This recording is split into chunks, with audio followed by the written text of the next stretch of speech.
సామాజిక న్యాయం సమసమాజ స్థాపన అన్ని వర్గాలకు మేలు చేయడం ముఖ్యమంత్రి జగన్మోహన్ రెడ్డికి సాధ్యమని దెందులూరు ఎమ్మెల్యే కొటారి అభయ్ చౌదరి అన్నారు. పెదపాడు మండలంలో బుధవారం సాయంత్రం అప్పనవీడు, గురువారం ఉదయం ఏపూరు గ్రామాల్లో ప్రజా ఆశీర్వాద యాత్ర నిర్వహించారు.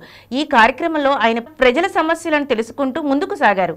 అప్పనవీడులో ఏఎంసీ చైర్మన్ అప్పన ప్రసాద్ ఆధ్వర్యంలో పలు అభివృద్ధి కార్యక్రమాలను జిల్లా పరిషత్ చైర్పర్సన్ గంటా పద్మశ్రీతో కలిసి ప్రారంభించారు.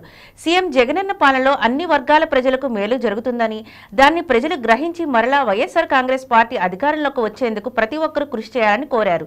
ఏపూర్లో క్యాన్సర్తో బాధపడుతున్న ఒకరిని పరామర్శించి ఆర్థిక సహాయం చేశారు. ఈ కార్యక్రమంలో ఎంపీపీ బత్తుల రత్నకుమారి, ఏపూరు సర్పంచ్ సిహెచ్ రామకృష్ణ, ఎంపీటీసీలు బెజవాడ శిరీష, నాగమల్లేశ్వరరావు, నాయకులు బెజవాడ శేఖర్, చోడగిరి బి నరసింహ తదితరులు పాల్గొన్నారు.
మొత్తం మొదటి మా పార్టీ అభిమాన పిల్లాడు